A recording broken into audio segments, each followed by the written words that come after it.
Shalom saudara-saudara yang Tuhan kasihi, dimanapun saudara berada pada saat ini. Kiranya kasih karunia dari Tuhan beserta dengan saudara sekalian. Nah, saudara yang dikasihi oleh Tuhan, saya akan membahas seri yang ketiga, racun rohani.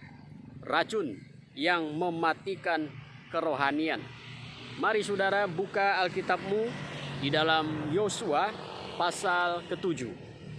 Saudara, tahun lalu saya pernah membahas perikop ini, tetapi pada kesempatan kali ini saya akan menyoroti secara khusus tokoh yang bernama Akan yang terlibat di dalam pasal ini.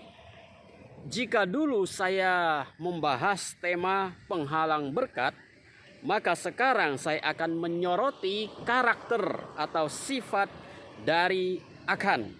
Mengapa Akan bisa melakukan sesuatu yang dilarang oleh Tuhan? Nah, saudara, di dalam ayat-ayat sebelumnya Tuhan sudah memperingati bahwa tidak ada seorang pun yang boleh mengambil barang-barang yang akan dikhususkan bagi Tuhan. Tetapi Akan justru melanggar perintah Tuhan. Ia mengambil barang-barang tersebut. Barang-barang apa yang diambil oleh Akan? Perhatikan saudara di ayat ke-20 dan 21 yang berbunyi demikian. Benar, akulah yang berbuat dosa terhadap Tuhan Allah Israel, sebab beginilah perbuatanku. Aku melihat di antara barang jarahan itu jubah yang indah buatan Sinear dan 200 sikal perak dan sebatang emas yang 50 sikal beratnya. Aku mengingininya, maka ku ambil. Semuanya itu disembunyikan di dalam kemahku dalam tanah, dan perak itu dibawa sekali. Saudara akan melakukan pencurian terhadap barang-barang yang bukan miliknya. Ada 3 jenis barang yang diambil atau dicuri oleh Akan. Yang pertama adalah jubah indah buatan Sinear. Saudara, menurut seorang penafsir, jubah itu indah karena dilapisi benang emas. Mungkin Akan sedang membayangkan jika ia memakai jubah itu akan terlihat sebagai raja yang agung dan mulia. Karena jubah itu tentu akan memancarkan sinar yang menyilaukan mata yang memandangnya, sehingga akan mencuri jubah yang indah itu. Yang kedua, saudara, adalah 200 sikal perak, yaitu potongan-potongan gelang dari perak. Berapa banyak sikal itu? 1 sikal sama dengan 11,4 gram. 200 sikal berarti 2,280 kilogram. Atau saudara sekitar 3 kilo. 3 kilogram. Nah saudara, ini adalah jumlah yang sangat besar. Dan mungkin pada waktu itu saudara, ini jumlah yang tidak main-main. Lalu kemudian yang ketiga, sebatang emas yang beratnya 50 sikal. Kalau sekarang ini namanya emas logam mulia. Dan menurut seorang penafsir saudara, batangan emas ini panjangnya sekitar 10 inci, lebarnya 1 inci, dan tebalnya 1,5 inci. 1 sikal 11,4 gram. 50 sikal sama dengan 570 gram. Nah, saudara-saudara, ketiga macam barang inilah yang dicuri oleh Achan. Ternyata saudara, Achan memang punya selera yang tinggi. Memiliki ketiga jenis barang tersebut akan membuat Achan menjadi OKB di antara umat Tuhan pada masa itu. OKB yaitu orang kaya baru. Nah, saudara, silakan saudara kalikan berapa jumlah duitnya jika untuk masa kini dan di masa lalu pada zaman Achan hidup, berapa banyak uang yang bisa dijumlahkan dengan 3 barang yang dicuri oleh Achan. Nah, saudara, siapakah yang tidak tergiur dengan angka tersebut?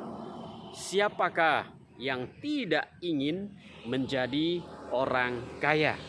Semua orang ingin menjadi orang kaya. Tetapi cara yang ditempuh Achan tidak bisa dibenarkan karena ia mengambil apa yang bukan menjadi haknya. Itu adalah hak Tuhan. Mengapa Achan sampai melakukan pencurian itu? Bukankah apa yang dia perlukan sudah Tuhan cukupi? Apalagi yang kurang. Bahkan saudara, hampir setiap hari ia mengalami mujizat Tuhan. Dia melihat dengan mata kepala sendiri bagaimana Tuhan bekerja di antara dia. Dia sendiri mengalami mujizat Tuhan. Tetapi mengapa dia sampai mencuri barang yang bukan haknya? Mari kita perhatikan ayat 1 yang berbunyi demikian. Tetapi orang Israel berubah setia. Hati Achan telah berubah setia.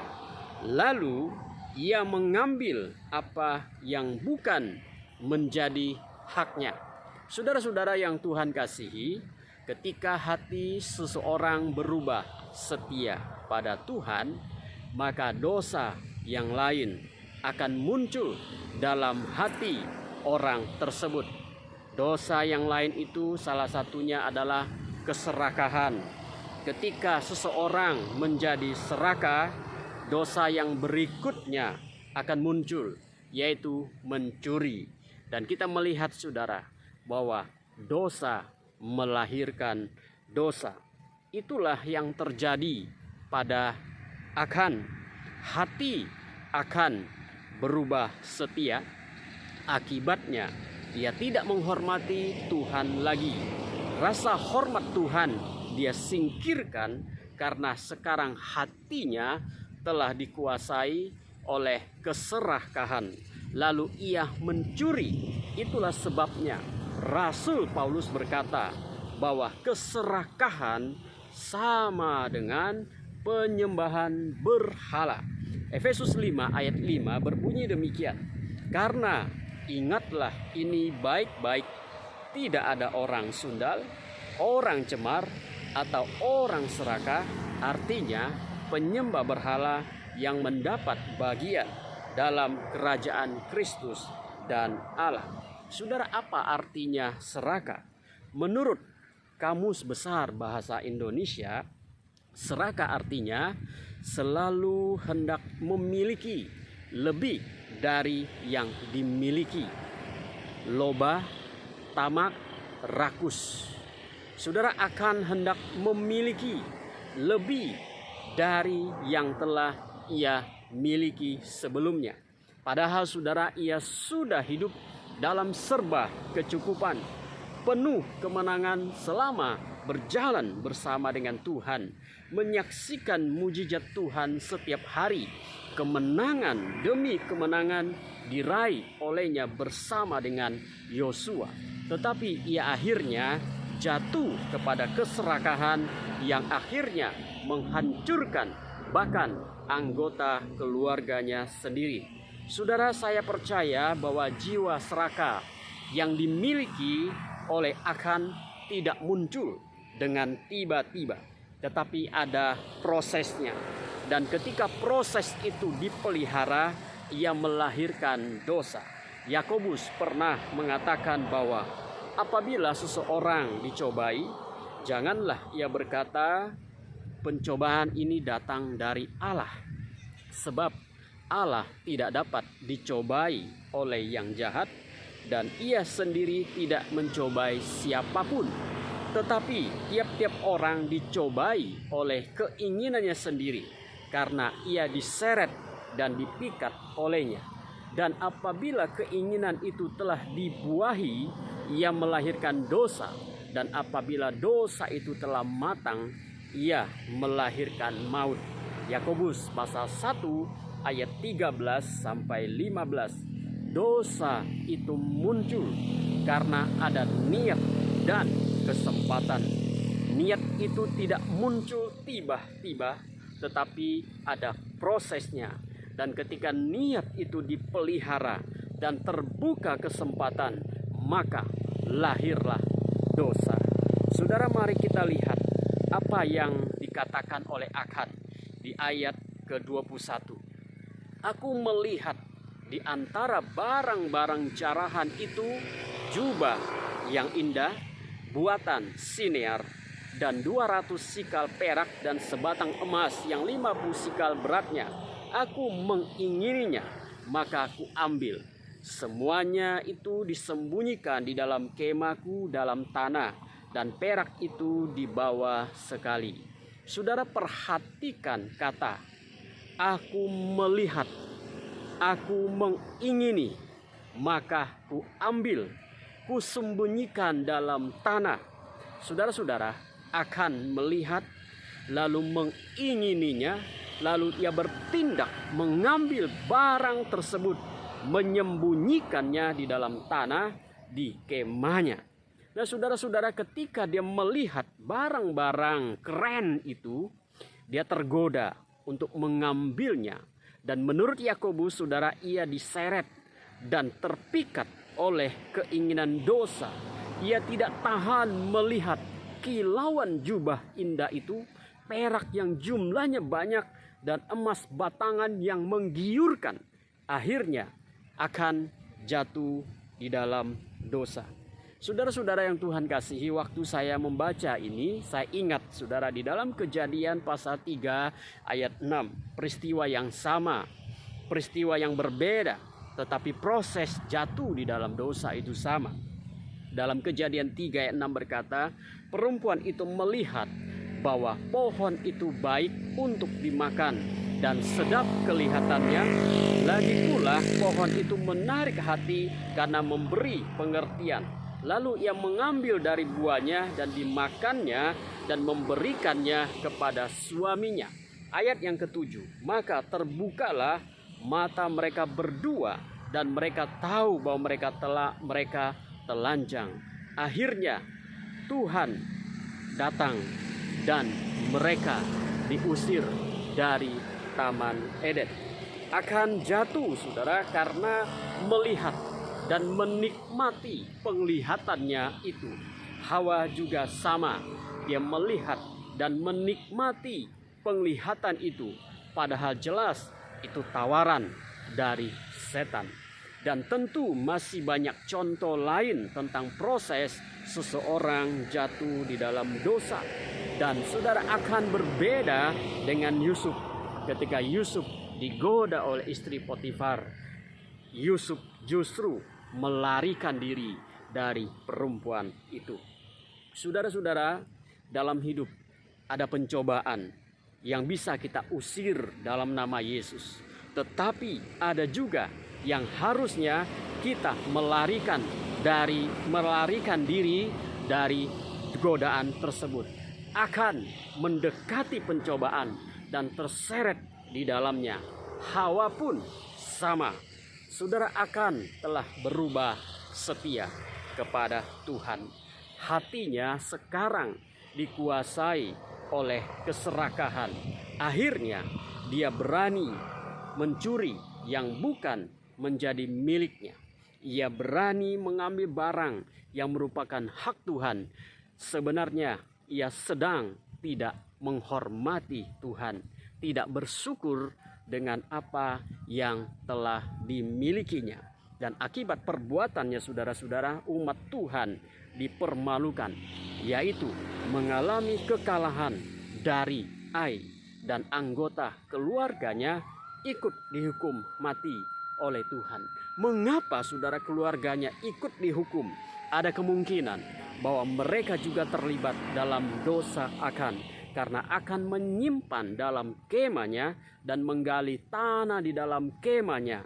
Ketika akan menggali lubang, ada kemungkinan mereka tahu perbuatan Akan. Saudara, setiap orang punya titik kelemahan di dalam dirinya. Itulah sebabnya kita harus hati-hati dan menyadari di mana titik kelemahan kita sendiri. Ada orang yang titik kelemahannya adalah pada harta dan uang.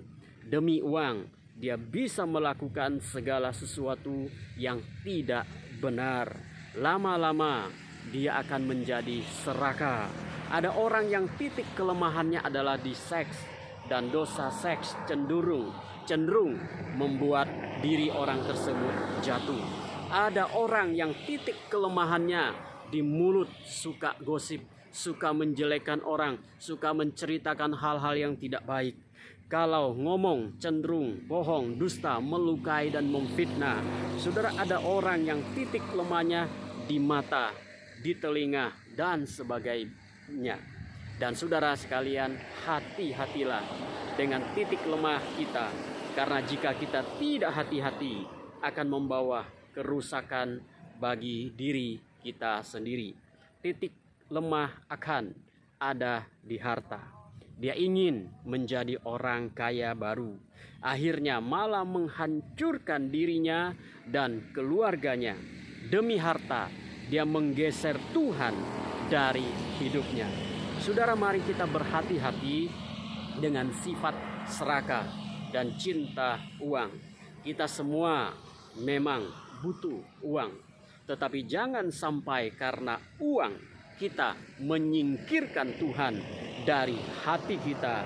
Biarkanlah Tuhan bertakhta di dalam hidup kita, dan bersyukurlah dengan apa yang Tuhan berikan kepada kita pada saat ini.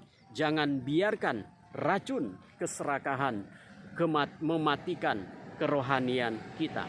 Kiranya Tuhan Yesus memberkati saudara sekalian. Amin. Mari kita berdoa.